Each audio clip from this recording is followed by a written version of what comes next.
The auction took place beneath a sky bleached white by heat, the kind of day when even sound seemed to tire of travelling far.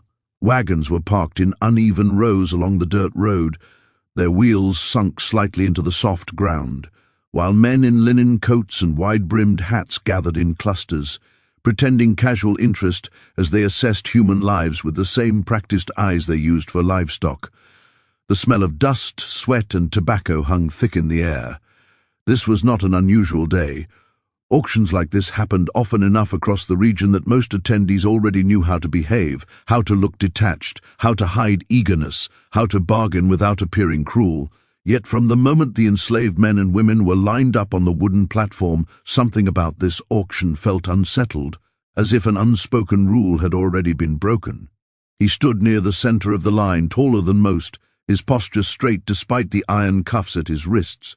His face bore none of the dull resignation common among those who had learned that hope was dangerous. Instead, his expression was calm, too calm. He was striking in a way that drew attention even from men who had trained themselves not to see beauty in those they intended to own. High cheekbones, clear eyes, a symmetrical face unmarred by scars. He looked younger than his years, or perhaps age had learned not to cling to him. The auctioneer cleared his throat and began his practiced chant, praising strength, obedience, and skill, but when his voice reached this man, it wavered just slightly. The crowd noticed. They always did. A few men leaned forward, instinctively calculating the price such a specimen should command. Handsome slaves usually fetched high bids, especially ones who appeared healthy and unbroken. Yet no hand went up. Instead, murmurs rippled through the crowd, soft and quick, like insects disturbed in tall grass. A man near the front shook his head and stepped back. Another crossed his arms tightly, as if restraining an impulse he did not trust. Even the most aggressive bidders, men known for competing fiercely over prized labor, remained still. The auctioneer tried again, his voice louder, more confident, listing qualities that should have inflamed interest. Still, nothing. The pause stretched long enough to become uncomfortable. Someone coughed. A horse snorted and stamped. The enslaved man did not move. He did not lower his eyes, nor did he stare back in challenge. He simply stood, waiting, as if he understood something the others did not. Whispers grew clearer at the edges of the crowd. Not stories exactly, more like fragments. That one, don't. Last place he was, sentences dissolved before they could be finished. No one wanted to be the one to say it aloud, because saying it would mean admitting fear, and fear in this place was something only slaves were supposed to feel. When the widow arrived, she noticed the tension immediately. She was newly alone, dressed in mourning black that contrasted sharply with the pale dust coating everything else. Her husband's death had left her not only with grief, but with land, debts, and a workforce she was expected to command. She had come to the auction determined to show resolve. To others, she must have appeared composed, even cold. But inside, she was acutely aware of every glance cast her way, every quiet judgment questioning whether a woman could manage what a man once ruled. Her attention was drawn to the man at the center of the platform almost at once. It was impossible not to look at him. In a lineup meant to reduce individuals to property, he resisted reduction. She followed the direction of the other bidders' gazes, then noticed something else, the way those gazes quickly turned away, as though prolonged attention carried risk. Curious, she listened. She heard the silence where bids should have been. She saw the auctioneer's forced smile, the tightening at the corners of his eyes. When the bidding stalled completely, she felt a flicker of irritation. To her, it looked like cowardice disguised as wisdom. She had been surrounded by it since her husband's funeral, men offering advice laced with doubt, relatives suggesting she sell land she had no intention of surrendering. Standing there, she decided that whatever kept these men from raising their hands would not intimidate her. If anything, it made the purchase feel like a challenge. She raised her voice, clear and steady, naming a price well below what such a man should have commanded. The crowd reacted instantly, not with outrage but with something closer to relief. A few heads nodded almost imperceptibly. No one countered her bid. The auctioneer hesitated, then brought the hammer down. The sound echoed louder than it should have, as if sealing more than a sail. As the man was led down from the platform, the widow felt eyes on her back. Not admiration, not envy, something heavier, something warning. For the first time since her husband's death, a chill crept up her spine, despite the heat. She glanced once more at the man she had just bought. He met her gaze briefly, and in that instant she wondered, not for the last time, whether she had truly won anything at all. By the time the auction ground began to empty, the widow already sensed that her decision had shifted something invisible around her. Men who moments earlier had spoken loudly now avoided her eyes. A few nodded stiffly as they passed, their expressions unreadable, while others mounted their horses without a word and rode away as if eager to put distance between themselves and what had just occurred. The enslaved man stood beside her wagon under the watch of a handler, silent and composed, his presence strangely commanding despite his chains. She told herself the discomfort in the air was nothing more than superstition, the kind of exaggerated caution men used to excuse missed opportunities. Still, the feeling followed her as she gave instructions for the journey back to her estate. The road home was long and uneven, winding through fields her husband had once overseen personally. She rode in the wagon, staring out at land that now belonged entirely to her, aware that every decision she made would be scrutinized. Occasionally, she glanced back to where the man walked under guard. He neither lagged nor hurried, matching the pace with unsettling ease. There was no sign of resentment on his face, no pleading, no defiance. That, more than anything, unsettled her. She had expected something, anger, fear, exhaustion, but his calm felt deliberate, almost practiced. When they arrived at the plantation, the enslaved workers paused in their tasks as the wagon rolled in. News traveled fast on plantations, often faster than the owners believed. By the time the man was brought before the main house, the workers already knew who he was, or at least what he represented. The widow noticed the way heads lowered, not in submission, but in recognition. It was subtle, easy to miss if one did not know how to look, but she saw it. She also saw the overseer hesitate before speaking, as if choosing his words with unusual care. That evening she gave instructions for the man to be housed separately, the main structures rather than the distant quarters. It was a practical decision, she told herself. She wanted to observe him, assess his skills, determine where he might be most useful. Yet when the overseer stiffened at the order, she felt the first crack in her certainty. He did not argue openly, but his silence stretched long enough to be noticed. Finally, he nodded and said it would be done, though his tone carried no reassurance. Over the following days, the widow made a point of watching. From the veranda, from windows, from behind half-closed doors, she observed the man as he worked. He followed instructions precisely, never too slowly, never too eagerly. He spoke only when spoken to, and even then, his words were measured and respectful. There was nothing outwardly threatening about him, yet around him things felt subtly altered. Conversations stopped when he approached. Tasks seemed to rearrange themselves so that others were rarely alone with him. Even the overseer, a man not easily unsettled, kept a careful distance. She began to hear fragments of explanation, though no one volunteered a full account. One servant murmured that the man had been sold more times than anyone could remember. Another claimed that trouble followed him wherever he went. When pressed for details, they fell silent, their eyes flicking nervously toward the door. The widow grew increasingly frustrated. She had purchased him legally. Whatever rumors surrounded him were now her concern, and she expected answers. One night, after supper, she summoned the overseer to the study. The lamps cast long shadows across the walls as she asked directly what it was the men at the auction had known that she did not.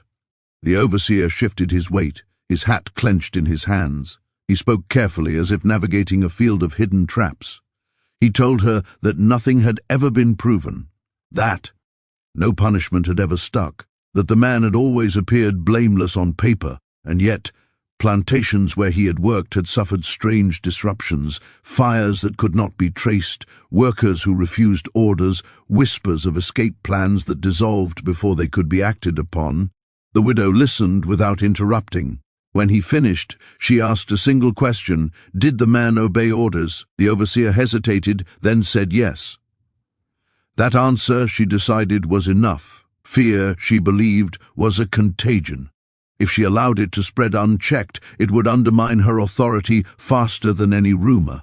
She dismissed the overseer and resolved to handle the situation herself. In the days that followed, she increased her interactions with the man. She assigned him tasks close to the house, sometimes asking him questions directly. Each time his responses were respectful, his demeanor unchanged. He never denied the rumors, but he never confirmed them either. There was a restraint to him that felt intentional, as though he understood the power of withholding. The widow began to sense that whatever made him dangerous was not something he wielded openly. At night, alone in her room, she replayed the warnings she had ignored. She thought of the auction, the way seasoned men had stepped back as one. She wondered whether they had recognized something she was only beginning to grasp, that danger did not always announce itself with violence. Sometimes it arrived quietly, wrapped in beauty and patience, waiting for others to reveal their weaknesses first. Her resolve hardened. She had not survived widowhood only to be undone by whispers. Still, as the plantation settled into uneasy routines, she could not escape the feeling that by choosing him, she had invited an unseen force into her household, one that would not be controlled by chains alone. The plantation settled into a rhythm that was familiar to everyone, but entirely foreign to the widow herself. Days stretched long under the relentless sun, and nights carried a quiet stillness broken only by the distant calls of night birds and the occasional rustle of wind through the cypress trees. Yet amid this seeming normalcy, a tension thrummed through the estate, subtle but persistent, rooted in the presence of the man she had purchased at the auction. No one spoke openly of it, but the widow could feel it in the way workers moved about the grounds, in the hushed tones of the overseer, and in the careful avoidance of certain eyes meeting hers directly. This was not fear of her. It was something else, something larger, something she did not fully understand. From the first day she noticed how the man carried himself. He walked among the other enslaved men and women with a quiet confidence, never brusque, never demanding, and yet there was an authority about him that was undeniable. His obedience was perfect, his compliance seemingly total, yet it did not feel submissive. People listened when he spoke, even when he asked nothing of them. He had a way of tilting his head or narrowing his gaze that commanded attention without a word, and this subtle influence extended to the smallest gestures. The widow observed how a simple glance from him could cause a worker to hesitate mid-task, how a slight pause in his step seemed to ripple through the group like an unspoken signal. She had purchased him thinking she was acquiring labor, yet it quickly became apparent that he brought with him a presence that no one could command or suppress. Rumors reached her in fragments at first, whispered at the edges of conversation, never fully explained. Servants would exchange fleeting glances, then look away, muttering a word or two that never formed a complete sentence. Trouble. One would say, and then trail off. Don't. Another would whisper, leaving her with an incomplete warning that gnawed at the edge of her mind.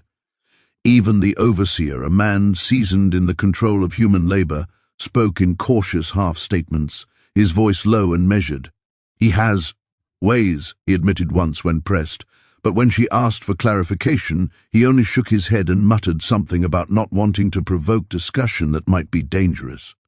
The widow realized she had entered a realm where knowledge itself was controlled, where fear and silence were as binding as any chain, and where understanding came only to those who watched carefully and pieced together fragments themselves. In the early days, she attempted to assert her authority through direct observation and frequent oversight.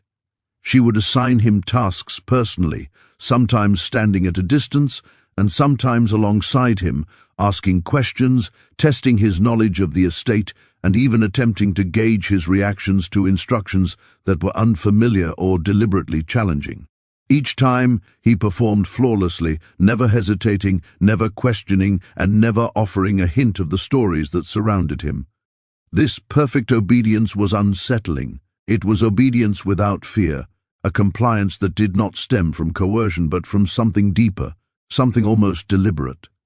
The widow found herself increasingly aware of the way he carried himself, the rhythm of his steps, the calm patience in his movements, and how these small details seemed to influence everyone else around him without their noticing. By the second week, she began to sense that the estate itself was changing under his presence. Tasks were completed with unusual efficiency, yet there was a careful avoidance of confrontation or unnecessary interaction. Workers seemed to move more cautiously, their heads lower. In his presence, their actions subtly modified as though anticipating his expectations. Even the overseer, who prided himself on experience and judgment, began to behave differently, taking longer to issue orders and often pausing mid-sentence, as if measuring the man's reaction before speaking further. The widow, initially confident in her judgment and authority, began to feel the first stirrings of unease. She had purchased what she thought would be a simple addition to her workforce, yet what she had acquired was something far more complex, a presence, a force that she could neither command nor fully understand. At night, the stories surfaced more clearly, though always in fragments, always hinted at rather than explained. Servants spoke of previous plantations, of the man's past owners, of inexplicable events that occurred wherever he had lived. Fires that began with no known cause, work disrupted by unexplained resistance, plans that were whispered among enslaved people and yet never fully realized before discovery. They were all tied in hushed tones to him. No one dared say that he had caused these things directly, and yet everyone acknowledged them, leaving the widow to piece together a narrative from fragments, glances, and fleeting admissions. It became evident that his reputation alone held sway over people, that the influence he wielded was subtle, pervasive, and largely unseen. The widow attempted, as much as her pride would allow, to challenge this influence. She would issue instructions directly to him, sometimes assigning tasks that others would normally perform, to see whether he would comply, resist, or exert some subtle form of control. Each time he complied, yet his compliance carried a weight, a suggestion that he was observing the situation as much as participating in it. He never rebelled, but he never lost his calm.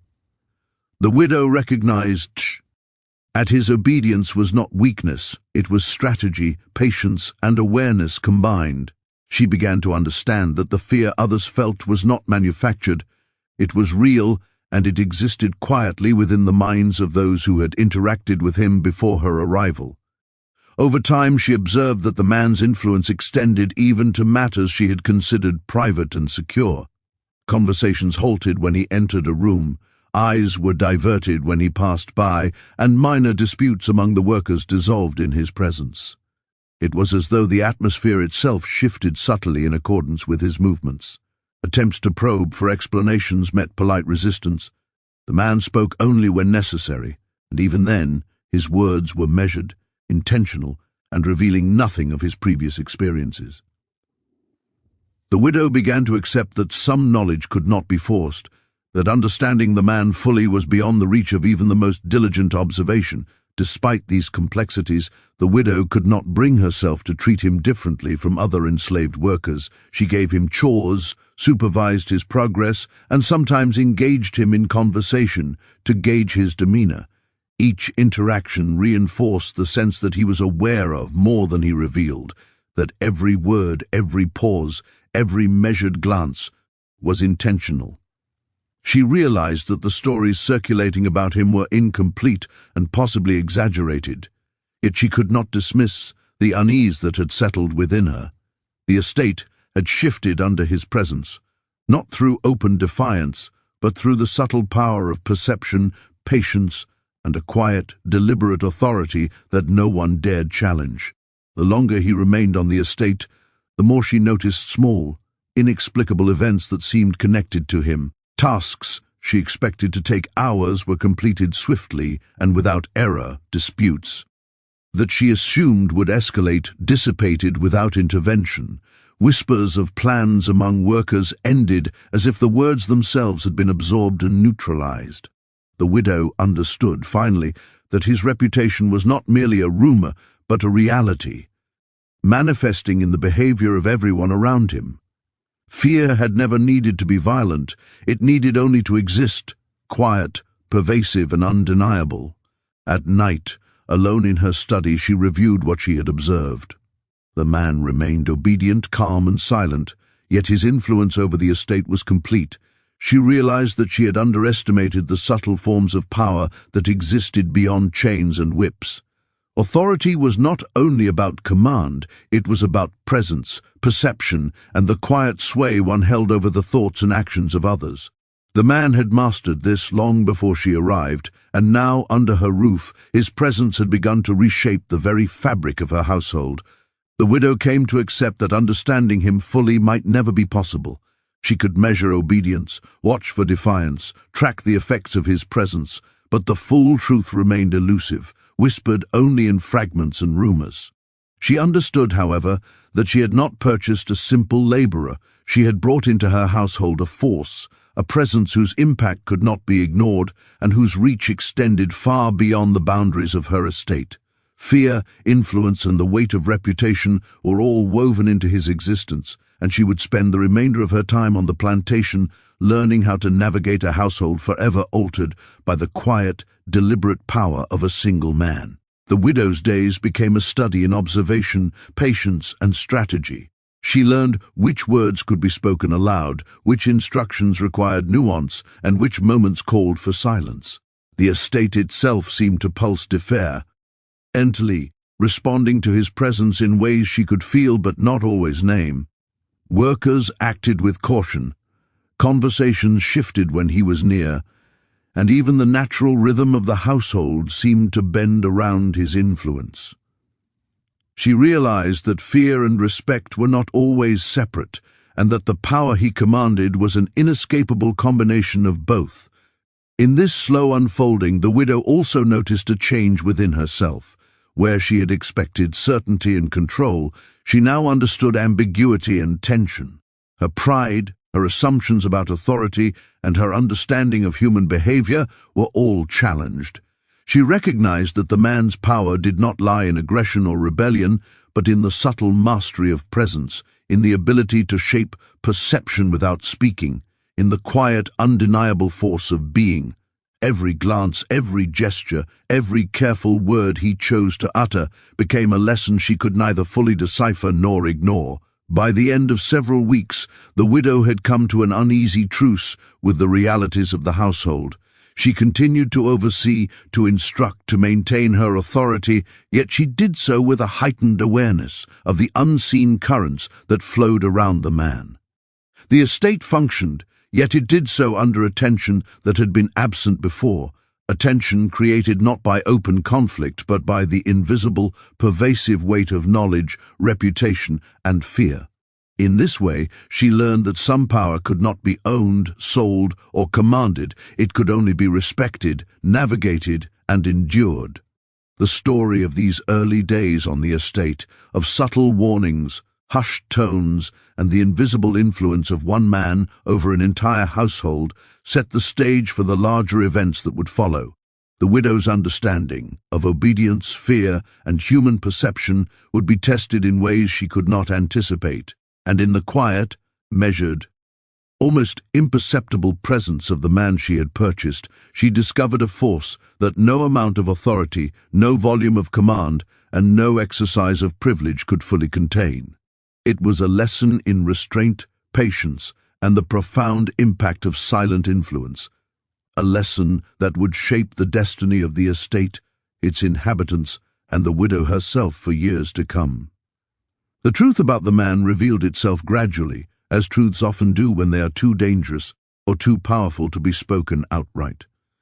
At first, the widow tried to see him as she had seen all others, a resource, a worker, a person to be directed and commanded.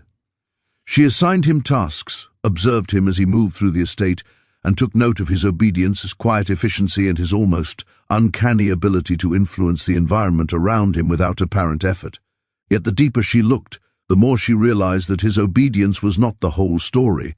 There was a subtle force at work, a presence that carried weight beyond the physical, a power that could not be measured by the traditional markers of strength or skill.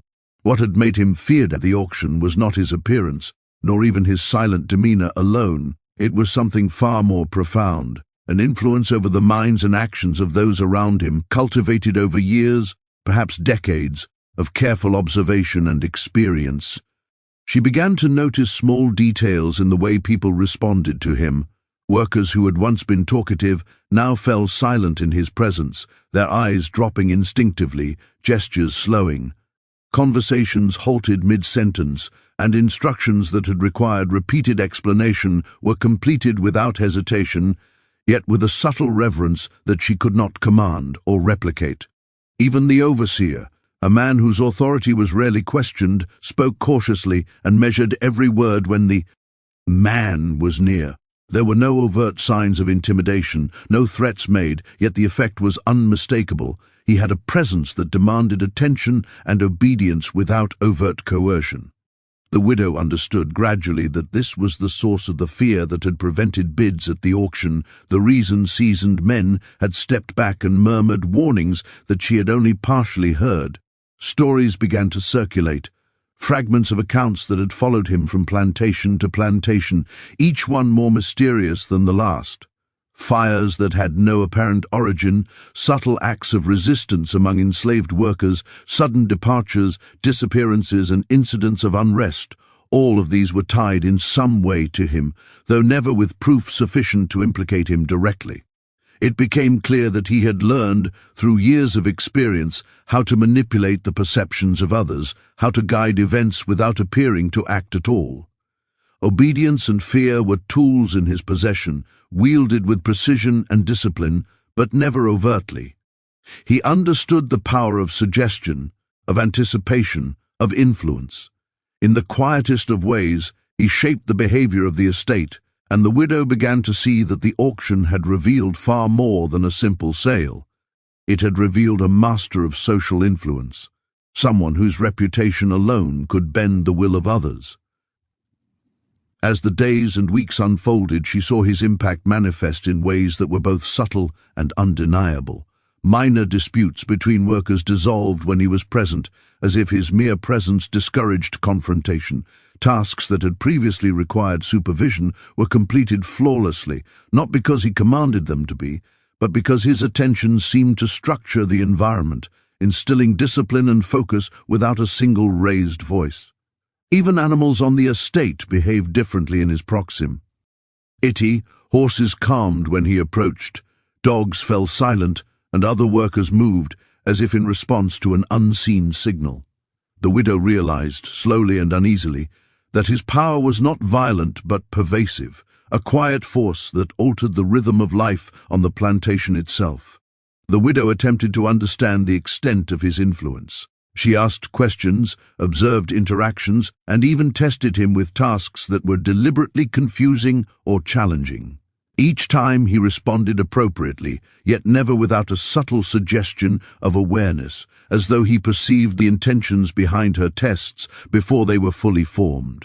This awareness was not arrogance, it was calculation. He measured the landscape of the estate, the personalities of those within it, and the social dynamics at play. His obedience, while complete on the surface, was informed by a deeper comprehension of how power and fear worked in tandem to maintain control. She began to understand that the fear others felt was not manufactured. It was an organic response to his presence, to the precision with which he navigated relationships and events.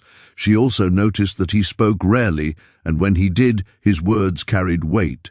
A single comment delivered in a calm tone could redirect the actions of multiple workers.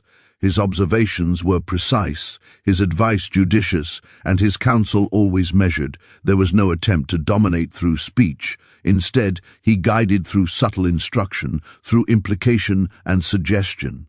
The widow recognized that this form of influence was more powerful than any command she could issue, more enduring than any punishment. Fear, when administered in this way, was internalized, self-regulating, and far more effective than chains or whips. The estate itself seemed to respond to him. Tasks flowed more smoothly, conflicts diminished, and productivity eased without the need for constant oversight. The widow observed, with a mixture of awe and unease, how he shaped events without visible effort. It was as though the plantation had learned to operate in harmony with his presence, that the social order had shifted quietly to accommodate the authority he commanded not by force, but by subtle mastery of perception and behavior. She began to see that the true danger he posed was not in defiance, but in his capacity to influence others so completely that they followed willingly, unknowingly, and without question.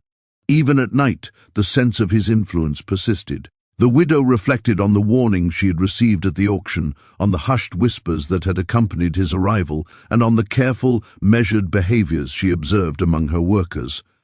She realized that fear had been the instrument of his control, a fear not based on immediate violence, but on the anticipation of consequences, on the respect born of his reputation, and on the understanding that he had mastered the delicate balance of influence and compliance. This awareness unsettled her, not because she doubted her own authority, but because she understood that true power often lay in control unseen, in the shaping of minds and actions without overt force. Over time, she found herself adapting to his presence. Where she had once attempted to assert authority in traditional ways, she now observed more carefully, spoke more deliberately, and measured her commands with precision.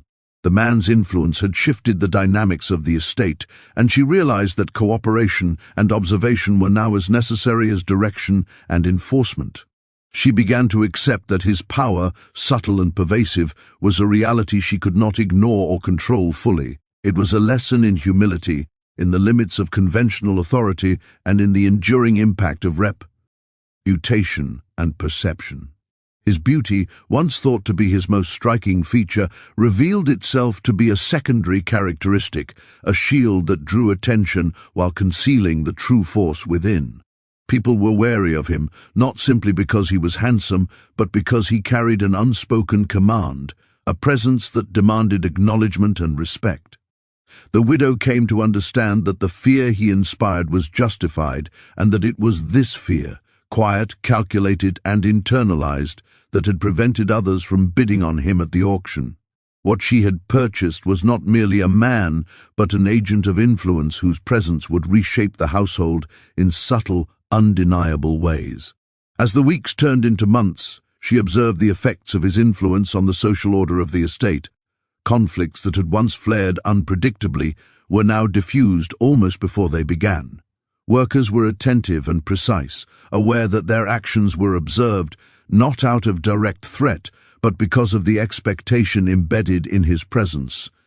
Even the overseer, a man of experience and confidence, deferred to his judgment in subtle ways, consulting him quietly, measuring his responses before proceeding.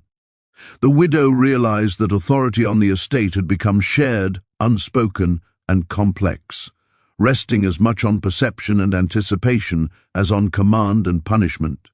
Through all this, the man remained calm and composed. He never sought recognition, never flaunted control, never displayed aggression or anger. His influence was exercised with precision, discretion, and patience. The widow saw that what had made him feared at the auction was not violence or resistance, but mastery of human behavior, subtle manipulation of perception, and the ability to shape the environment without overt action. She understood, finally, that fear had been the tool of his predecessors, the shield of his reputation, and the mechanism through which he commanded obedience. The widow reflected on her own position in this new order. She had purchased him, thinking she would acquire a laborer, but she had acquired something far more complex and powerful. She was forced to recognize that conventional methods of control, authority, instruction, discipline, were insufficient. The man's presence demanded observation, respect, and a careful balance of intervention and restraint. Her understanding of authority, obedience, and fear was expanded and challenged by his influence, and she realized that the estate would never again function as it had before. Finally, she accepted that his power was not a threat to be eliminated, but a reality to be understood and navigated. She began to study his patterns, his interactions, and his subtle cues, learning to work alongside him rather than against him. In doing so, she gained insight into the complex dynamics of influence, fear, and obedience, and recognized that the true measure of power was not in the ability to command directly, but in the capacity to shape the thoughts, actions, and perceptions of others with discretion and precision. The estate had changed under his presence, and she would spend the rest of her tenure learning to coexist with the quiet, pervasive authority of a man whose beauty, intelligence, and influence had earned the respect and fear of everyone who had ever encountered him. The widow had thought that she understood the nature of fear, obedience, and authority. Her years managing the estate had taught her that control could be asserted through discipline, punishment, and the careful distribution of tasks and rewards. Yet in the weeks and months following the arrival of the man she had purchased at auction, she realized that her understanding had been incomplete. Fear, she learned, was not merely a tool. To enforce obedience, it was a presence that could shift the balance of power quietly, invisibly, and almost imperceptibly. The man's influence permeated the estate, reaching into the daily actions, conversations, and thoughts of everyone under her roof.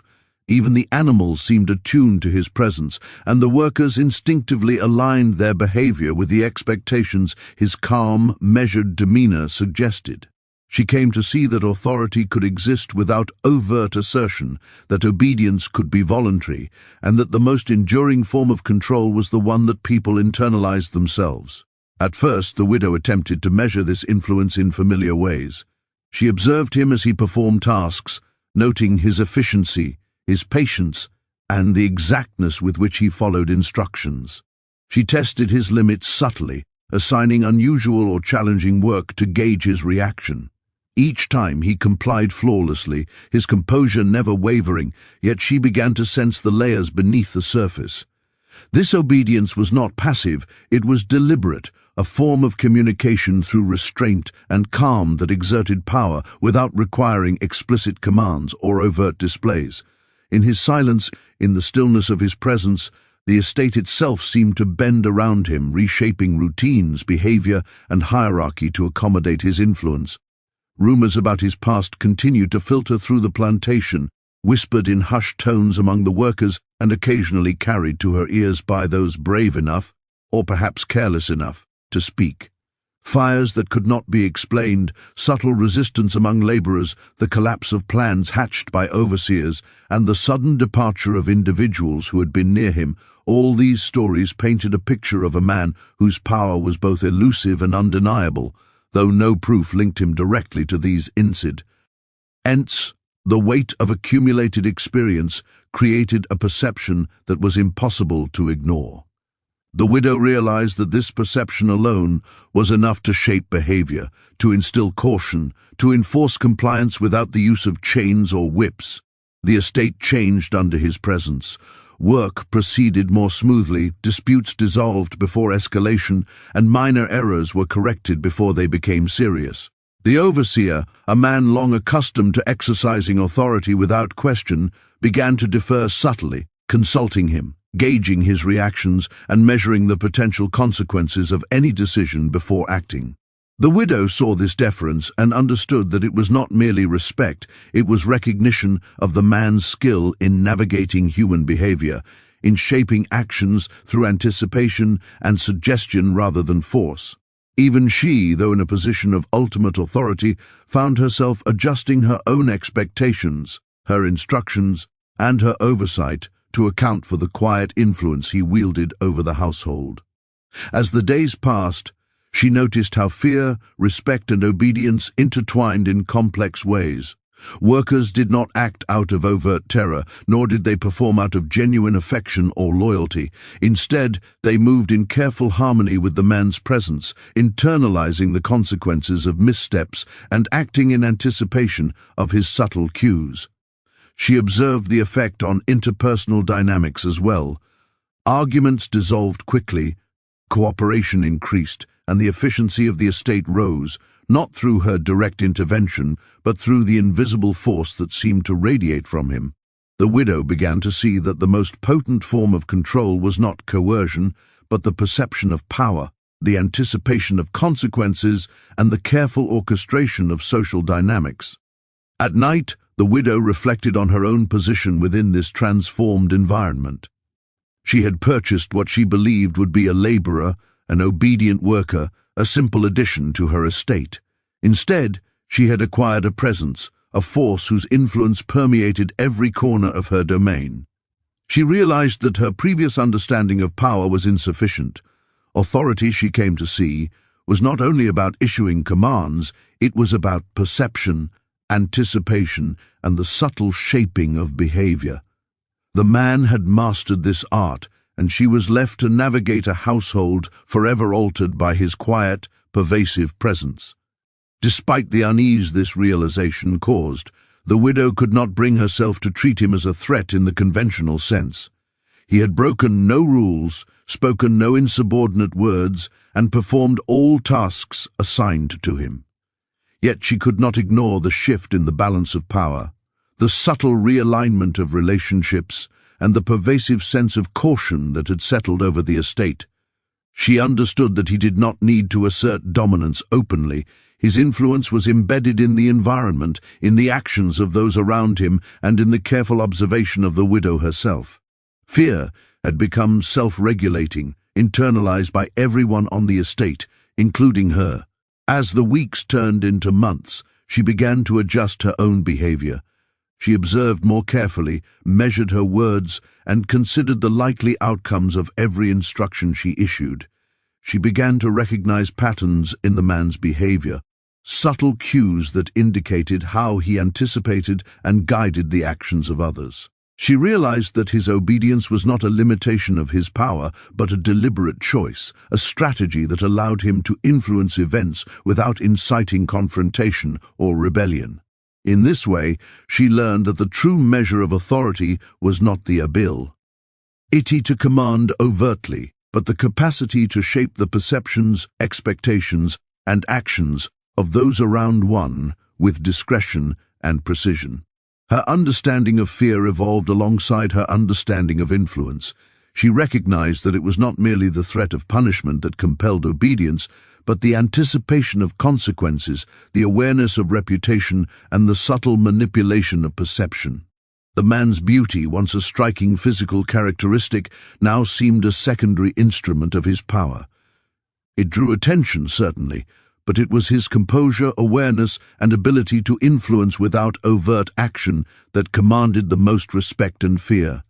She came to see that his presence was a living example of the principle that the most enduring forms of control are often invisible, internalized, and self-regulating. Even the natural environment seemed to respond to his presence. Tasks were completed with efficiency and precision, animals were calmer and more responsive, workers moved with careful consideration of his proximity. The widow began to understand that influence could extend beyond human relationships, shaping the very rhythms of daily life on the plantation. She realized that the auction had not merely sold her a laborer, it had introduced a force into her household capable of altering the social and operational dynamics of her estate in ways she could neither control nor fully predict. The widow also observed the psychological effects on herself. Her initial confidence, built on years of experience managing the estate and its workers, had been tempered by the realization that traditional methods of control were insufficient. She became more reflective, more cautious, and more deliberate in her decisions. She studied the man, noting his reactions, anticipating the subtle shifts in the household's atmosphere, and learning to coexist with a presence whose influence was profound yet never overtly asserted. This adaptation was not a sign of weakness. It was a necessary acknowledgement of the complex realities of power, influence, and human behavior within the estate. In time, she understood that the man's influence was neither inherently good nor inherently bad. It was simply effective. He had mastered the art of shaping perception and behavior, instilling obedience and fear without resorting to force, and maintaining a careful balance that allowed him to operate within a system that sought to contain him. The widow recognized that she could neither dominate him nor ignore him. She could only observe, adapt, and learn from the subtle lessons embedded in his presence.